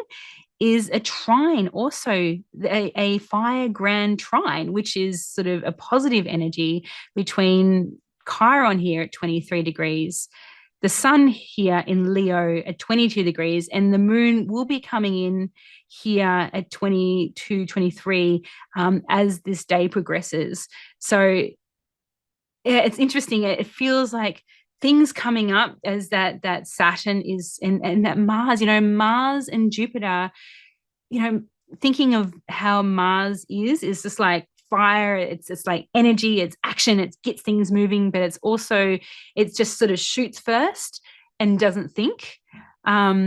It feels like the adolescent male energy. It just sort of goes and it's cool. But in Jupiter's there and it's expanding that energy. So this is starting to feel quite volatile. But then we've got this trine between Chiron, the wounded healer, the stories, old wounded stories with the sun fully illuminated them. This is, in this trine energy. So it's easy. It may not be easy. It's like easy that it's coming up, for example. And the moon here in Sagittarius as well. Like, again, what did we say back before? Moon guiding this. Moon's doing something here. Moon was doing something back at Mercury retrograde. Here it is again. The moon. Something is happening here that could be quite volatile, but stories are coming up. The wounding is coming up quite easily, shining a light on it. But can you take the moon as, Sagittarius perspective and go out to the stars and look down on the whole thing and just go, wow, okay, right, I can see all this playing out. I'm just going to come out to the stars and just look at it from this perspective and just be here for a moment to allow myself to feel the oneness of all of it, and to know that it's all a part of the bigger picture at play. So Sagittarius moon, Sagittarius is, it's the arrow. It is a centaur as well. So there's a link between centaurs here. Centaurs are mythical beasts. They're half human, half horse. So there's something about the mythology here, personal mythology here that's coming up.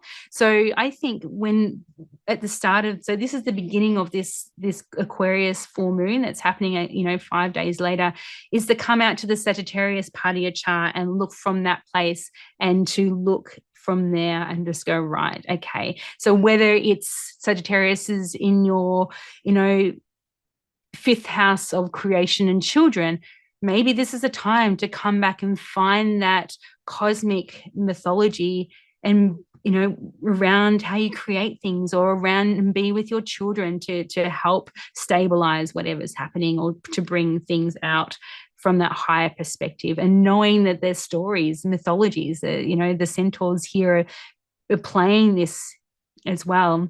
And what are you choosing? Are you choosing what mythology are you choosing for yourself? The well and healed version of Chiron, or the wounded version? It's your choice. You take it or leave it, whatever. But good to know that we have choices here, and this is the beauty of astrology, that we can be here and we can see all this playing out. But it's like, this is the map, but how do you do the terrain? What's your terrain in this? And can you even bring yourself out high enough to not even pay attention to all of this? So that's really interesting.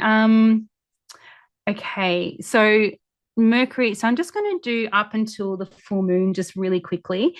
And if you need to go, that's okay. I'm just going to continue because this is really important. I feel like we're on a roll and that we really need to cover at least past the full moon. Okay, so let's bring up this chart. It is the it is this feels like the beginning. Well, I already spoke about the beginning. Um, no worries. Thanks, Ali. Okay, so this is, and again, a little chart. It just keeps swapping. We just have to roll with it. My apologies. So this is where the Mercury cazimi happens. So Mercury cazimi, which is the Mercury is in the heart of the sun, but Mercury is in its retrograde. It's, it's really, it's like it's been swallowed up, swallowed up by the sun here in Leo. Leo's in its home sign at 26 degrees. It's in the decan of Mars, so there's lots of sort of fire element here, and Mercury has just disappeared. It really has disappeared. So yeah, again, I don't. Mercury in Leo. Mercury is tricky in Leo. It's unseen. It's so close to its home sign in Virgo. Like it literally and metaphorically cannot be seen here. So this is where I feel like those stories might get blurred, or yeah, I've got no words, and maybe that is what it is. There's just actually no words anymore. And the storylines are completely disappearing and dissolving and being swallowed up by the rays of the sun. Who knows? And so what did we say? Come back to, what's the balm here? Maybe, even Venus is in a tricky position. This is the beginning of the full moon energy of trickiness, I think. The what's coming up is like the mid-August shit show, basically. We've been talking about this. I looked at this a couple of months ago, these transits, and I was like, holy fuck, okay. And I just got tingles talking about it, because it is, yeah, I don't know what's going to happen, but have a look at this. So this is Mercury cazimi. The full moon is forming, so it's only hours away. So the full moon falls, so this is 11:58 a.m. in the morning, Australian Eastern Standard Time, on the 19th. So this is the Monday. The full moon happens the following morning on the 20th, Tuesday the 20th at 26 a.m. But look what's happening in the full illumination. The full illumination. You've got, yes, Mercury retrograde cazimi the sun. It's cazimi. So Mercury is out of the picture, gone, disappeared, underworld, totally dissolved, gone. We have Venus at 17 degrees and 9 minutes in Virgo.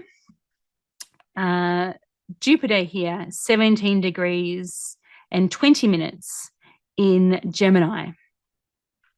Okay.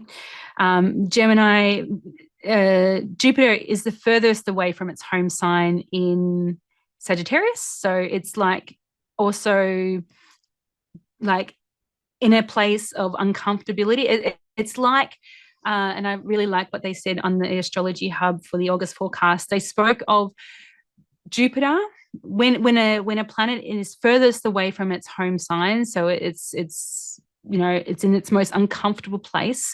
Gemini is like, it's here and now. It's a personal sign. It want to get things done. It's really tangible and physical, and it's in the everyday. Jupiter wants to expand and go out to the stars. It's in Sagittarius. It's right out there. In Pisces, in its home sign too. It just sort of dissolves out. That's where Jupiter is most comfortable, not in the everyday expansion. It's like clunky. But what I loved, what the Astrology Hub August forecast mentioned, Jupiter here, it's because it's so far away from home, it's like it's gone on a vision quest. So if we could see Jupiter here in Gemini, it's on a vision quest. It's gone in to sit with everything and all, which is a very Jupiterian expression. But it's sitting, it's staying still, it's just watching. And I feel that this could be the antidote for what's happening. It's not doing anything. It's just sitting and observing from its place of expansion, but it's not doing anything.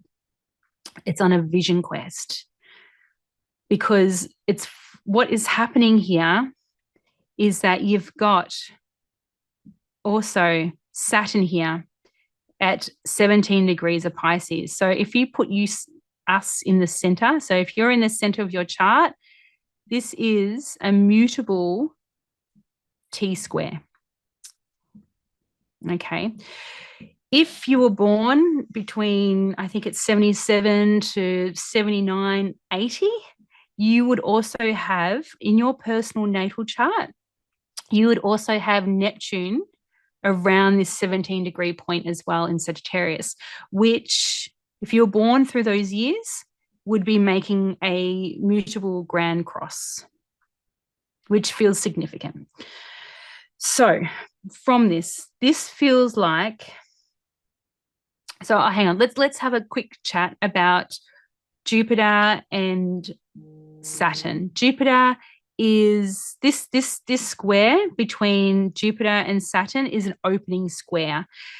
From when they came together, so remember that great Jupiter and Saturn conjunction of summer solstice here in the Southern Hemisphere, summer solstice 2020. Cast your mind back to solstice 2020.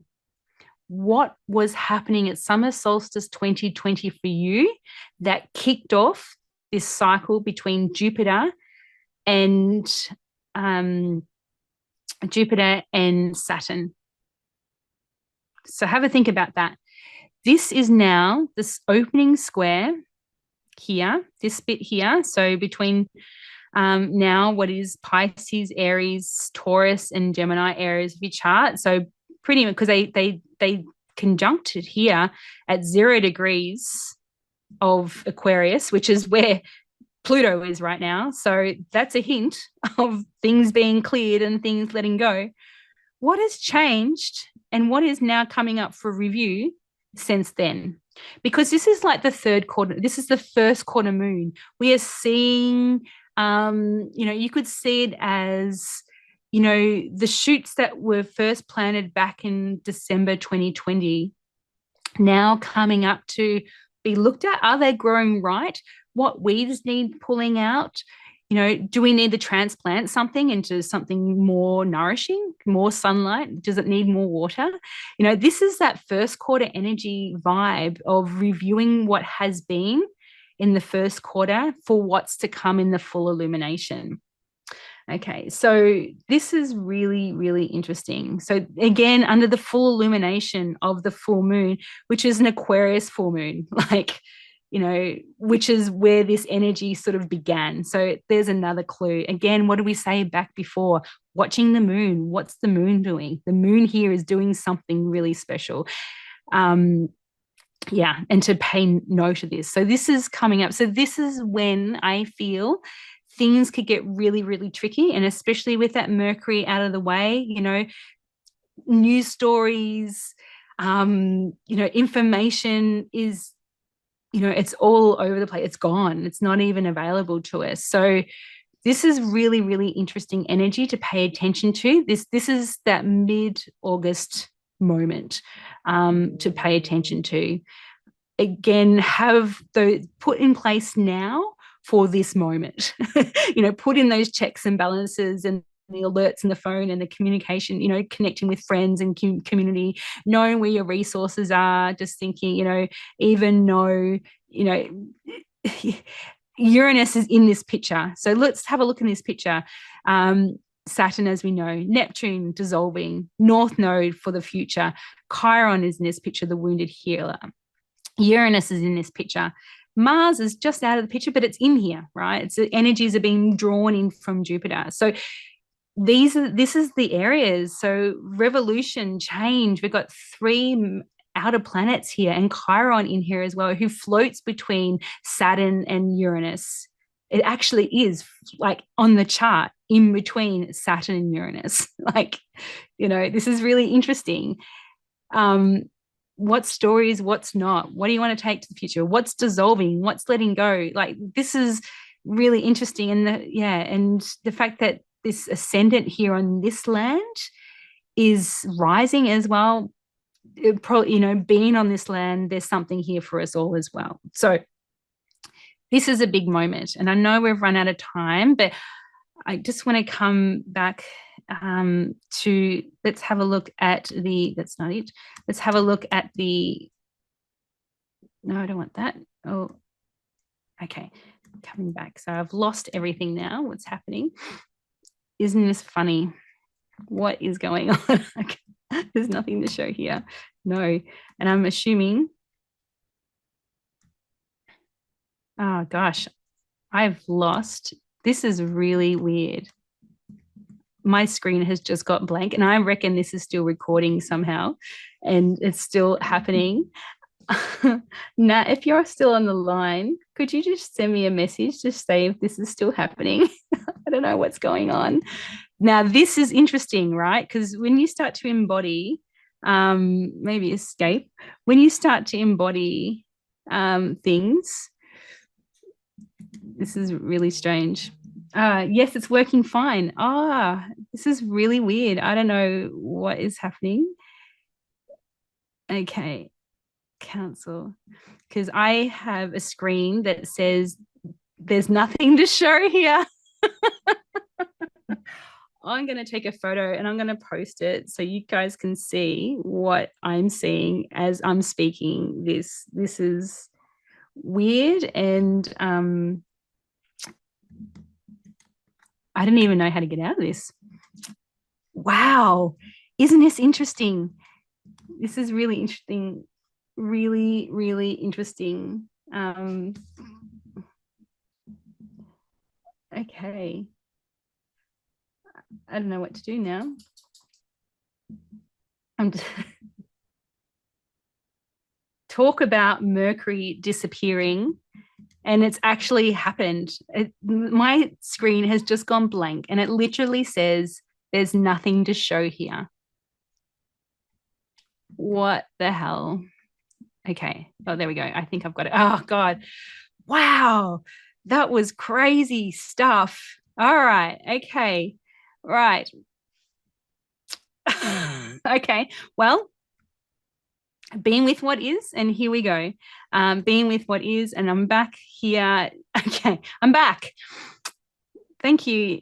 Okay. Thank you for being with me in that. That was quite an embodiment of what I feel like I've just spoken about. Okay, so here we are. This is the Aquarius full moon. I feel like everything's just gone a bit insane because I can't even show you. Oh, yeah, there it is. My pens. Okay. All right. And again, that chart is a bit, wow, goodness me. Showing up for just being with what is and the mysteries of the cosmos. Here we are. Oh, God, it's so funny. Now I've lost my pens. Oh, there we go. Okay. Whew. All right. So you're probably missing the bottom of this chart, but I'll put all the charts as we go through the month on our signal group. So this is the Aquarius full moon happening again at 17 degrees. Holy guacamole. No, sorry, it's 27 degrees. But the sevens, if you were to go and look at the numerology of seven, I'm sure Natasha could spread some light on what seven means. I know seven in the tarot, it's a card that's like things like there's old things coming up that you can't take with you. I think that's exactly what the seven card is in the tarot. If you were to look at it, there's always something, like I'm just thinking the seven of swords or seven of cups. There's always something half spilt, or, we're not quite sure whether we're going to go forward to the end or not. It's like that moment of transition and birth that everything is starting to get really epically full on, and you don't know whether you can go on or not. Seven sevens. Okay, so 27 degrees of Aquarius. Aquarius is fixed air. It is, you look at it, it is electricity. It is, unseen field. It's the field of the unseen cosmic because Aquarius is out there, it's cosmic, it's quantum, that's what it is, it's quantum, this is quantum energy, and it's the mastery of quantum energy. The full moon is in its moon decan of Aquarius, so there's a powerful, again, what do we say, watch the moon, watch the moon, what's the moon doing? The moon in its home decan in Aquarius, in the quantum field, master of that point, you know, the sun here in Leo, mastery of fire, fixed fire in the sun, in that Mars energy of, wow, yeah, we've got the energy now to keep, we know we're going to get to the end, but are we? Because Mercury is still in the beams of the sun, it's still disappeared in retrograde, it's gone. But this T, we said that that's T square is still happening between, now Venus has moved on a little bit, but still she's being drawn into this energy of this full illumination of, again, I'm just thinking, yeah, and playing with the quantum field and masteries, but rising above whatever scenery is falling down. Pluto here is so close to moving out of this. It's again, it's like rumbles from the old stories, like being drawn into Pluto's realm. One thing I didn't mention about this Jupiter and Jupiter and Saturn square, I'm starting to trip over my words, this is really interesting, is that this is the first of three opening squares. So as we said, the conjunction happened in December 2020, but this is the first of three. So there's two here in the Pisces and Gemini axes. So this is one. The next one, the square, opening square, because the way the planets go retrograde and direct. So Jupiter in September will go retrograde. So that's going to be moving backwards, and Saturn's going to go direct at some point in October. So there's a movement of backwards and forth. That's why there's three opening squares. The next one will be on Christmas Day, towards the end of Pisces and Gemini. So that's interesting on Christmas Day this year. That's the second of the three. And the next one will be on the 25th of May, 25, but it's going to be different because by then Saturn will be at 0 degrees Aries and Jupiter will be at 0 degrees Cancer. So this is what I mean. Like, this is old stories and old things dissolving. Pisces, Saturn in Pisces, like the Lord of Time and unboundedness with no rings to be seen. It's just like, we're reviewing, what do we take with us into what new information are we going to take, and what old information do we leave behind? Knowing Saturn is the elder, it's like it's letting go. It's the mastery of what it doesn't want anymore. What gifts of the old timelines are we taking with us, and what's the rubbish that needs to be given back to sort of Pluto to be turned into sacred compost as it goes back into Capricorn. But then the third one of the three is that it's 0 degrees Aries and 0 degrees Cancer, 0 degrees, like the beginning of something whole new. And so, whoa, this really feels like some epic weeding or moving things around, getting ready for something new.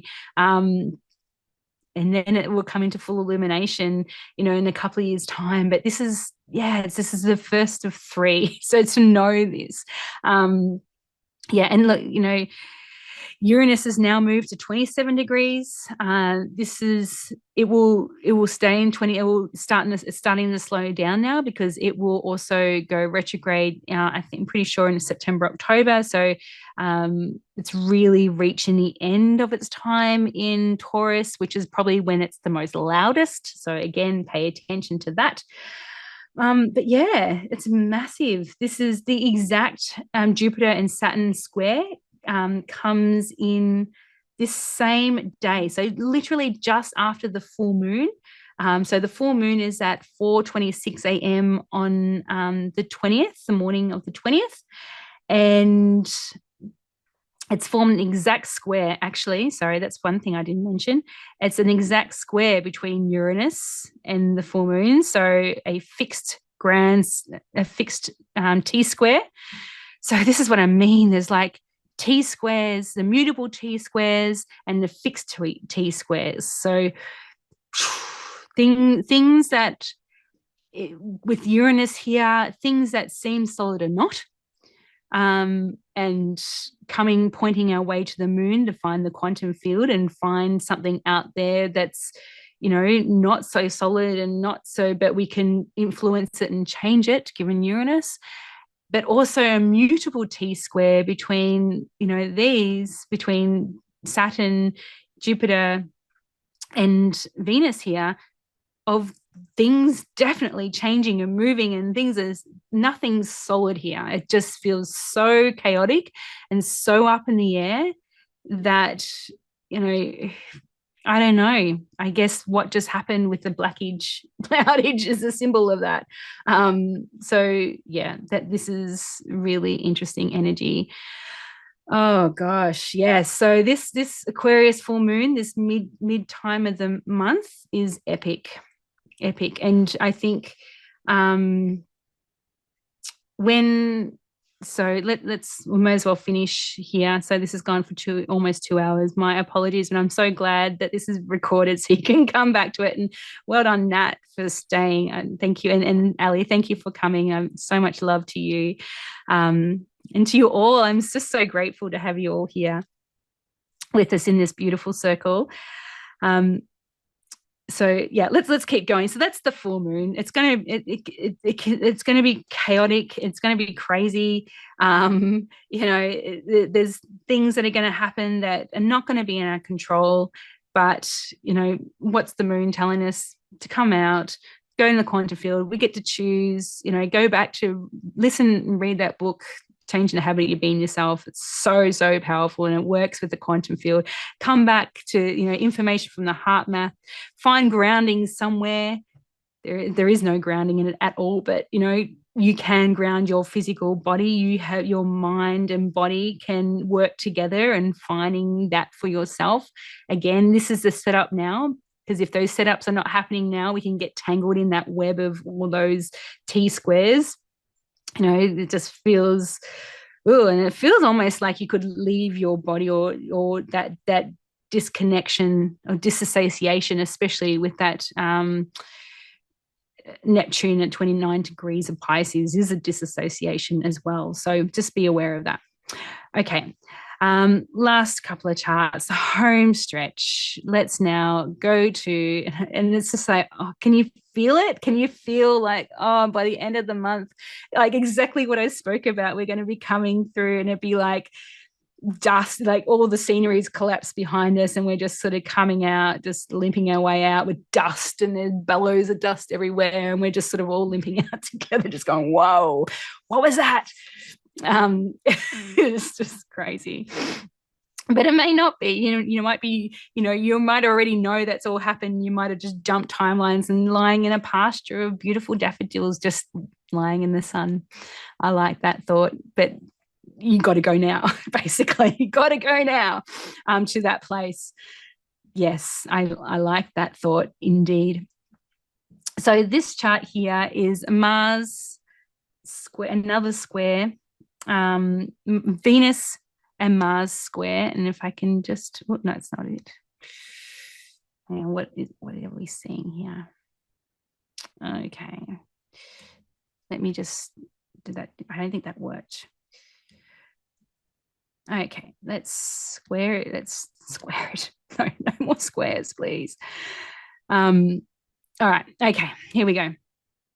Oh, okay. So what we have here, and I'm just going to move that up.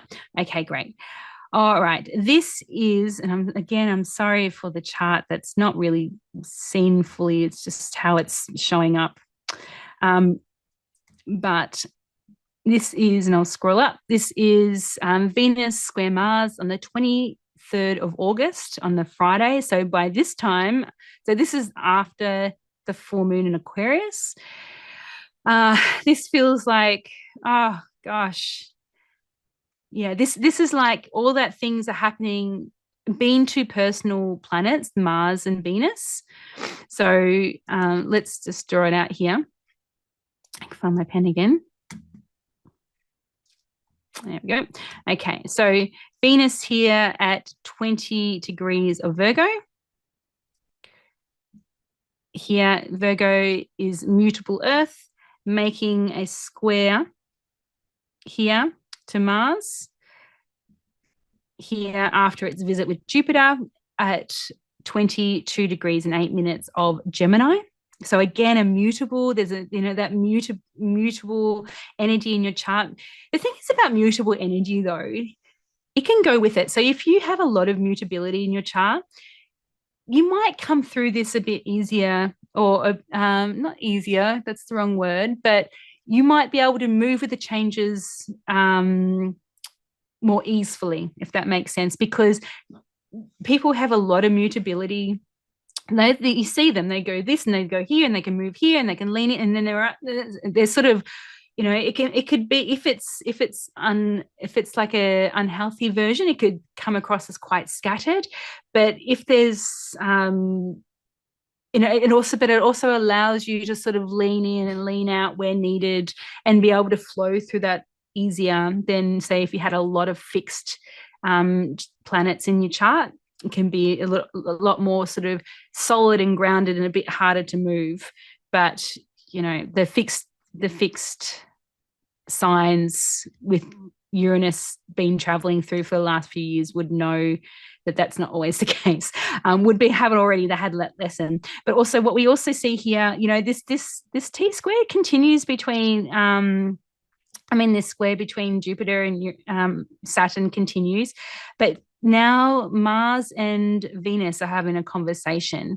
So yeah, this feels like, okay, what now? That all happened. That was really big out in the world and blah, blah, blah. Come back to our personal, what happens for us personally? What energy is Mars giving to the stories or everyday Gemini, to this Venus in Virgo, who's not really comfortable here, but she's trying her best and she's organizing it to make sure, that things are done right and everything's in its place. So, maybe that's a coping mechanism, but maybe the coping mechanism is not quite working at this point. Again, there's a tension here, there's a square, and it does feel quite tricky.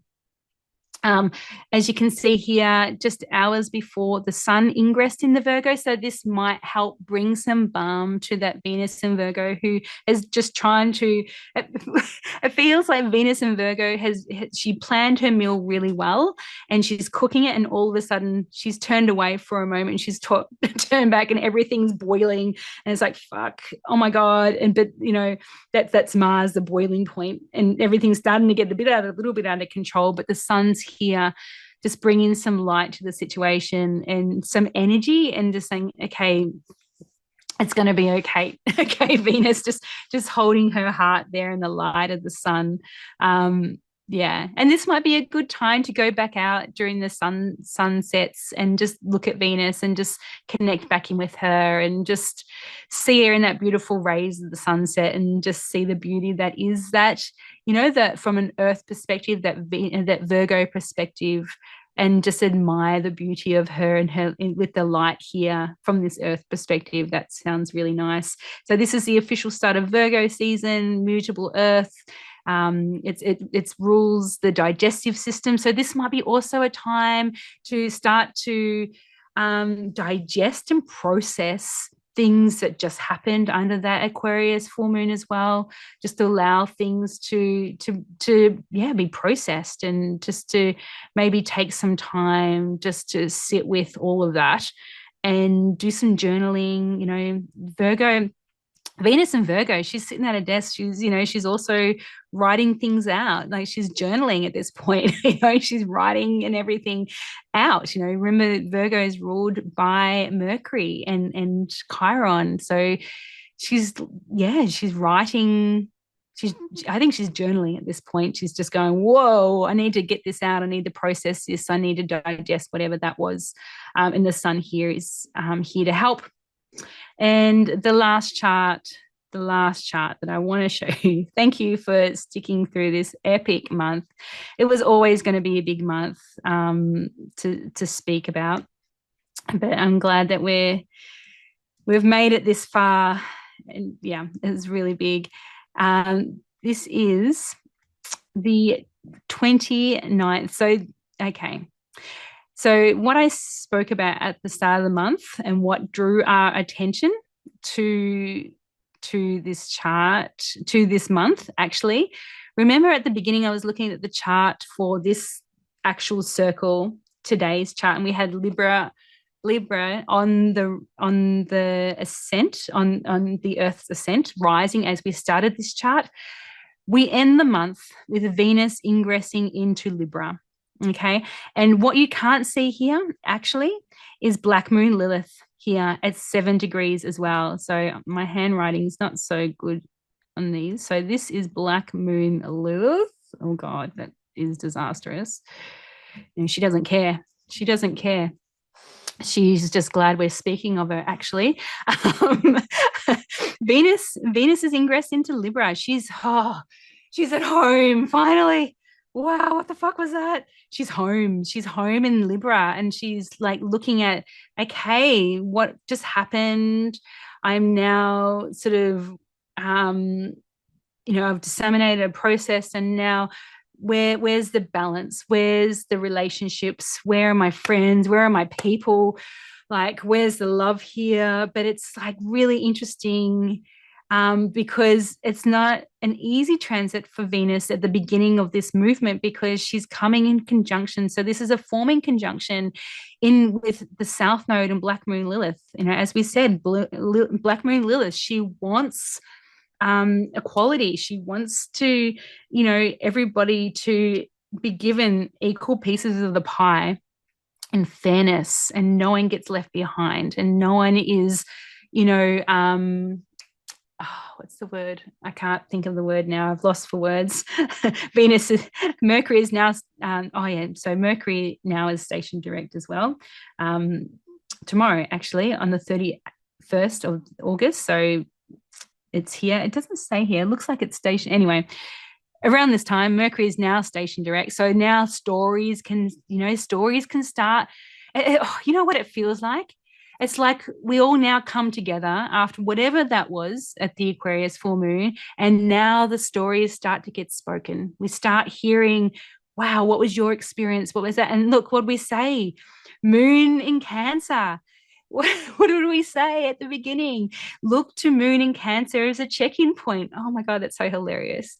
So yeah, we're coming together now. We're bringing the beauty of each other, but it's like, but now we can see what the fuck needs to be let go, what needs to be passed through the portals of the South Node as Venus and Black Moon Lilith come together. Black Moon Lilith is already here. So whatever came up and whatever was shown to us under the full illumination of that Aquarius full moon, it's very clear now what needs to go and what needs to be put into the portal of the past, in terms of especially the feminine, because we've got Black Moon Lilith here and Venus here. This feels like the witches come together to do ritual to heal the witch burnings, to do some good work of, now we can see what was really here all along. And now we give it back to the past and we close that door that is no longer coming. So that feels like a thing. And look, it's making a trine.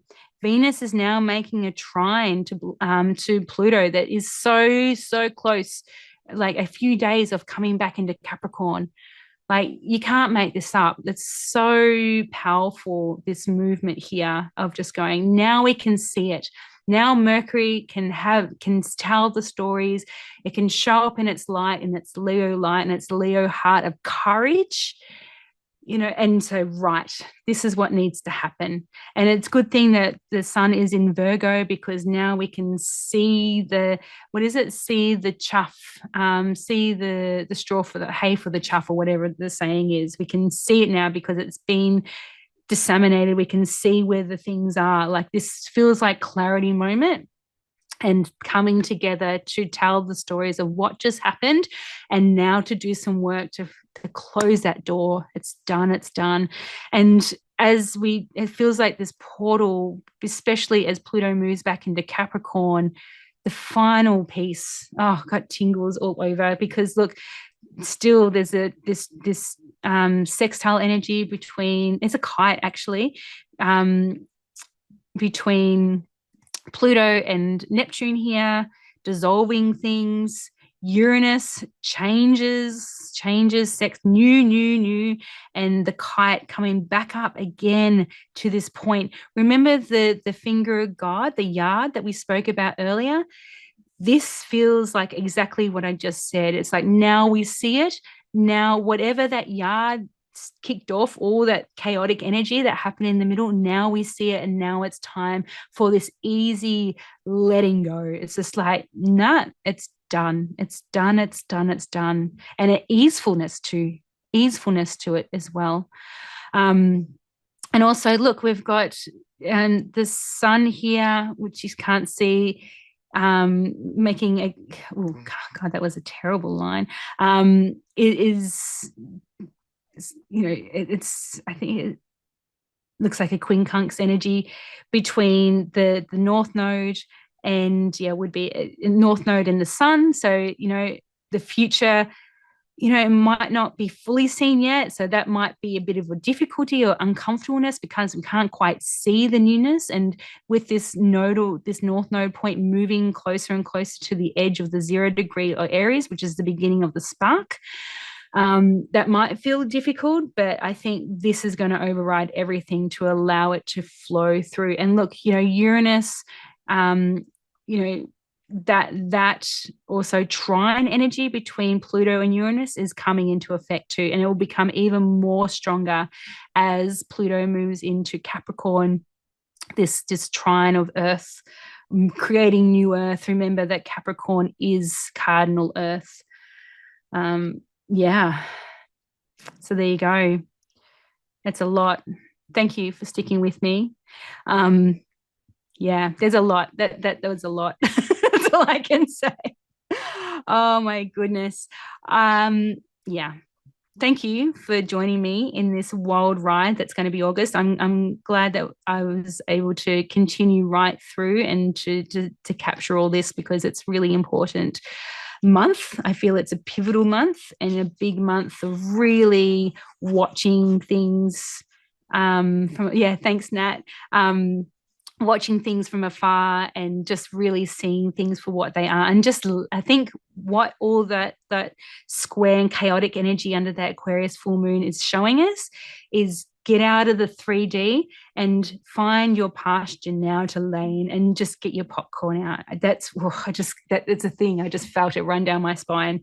And don't get caught in the old storylines, the old timelines, because that is done. It's done. Wow. Well, and use us for, if you want somebody to navigate this with over the next month or so, we're here. This is exactly why this is a vision for this group, was to navigate these big transits together. Use this as a touch point. I would love to hear how everybody's going under the Aquarius full moon. I might even put an alarm in my phone to maybe connect in and just see how everybody's going. And I'm here to fully support everybody in our circle. It's just, you all mean so much to me, and I really love this work and sharing this wisdom and these channels with you all, and loving hearing your responses and your feedback and your personal experience of how it works for you, that embodiment of the stars. So thank you so much for listening and getting through this epic August circle. And I so much love to you all, and journey well in this month of August 24. I think we'll be talking about this month for years to come. Take care. So much love. Bye for now.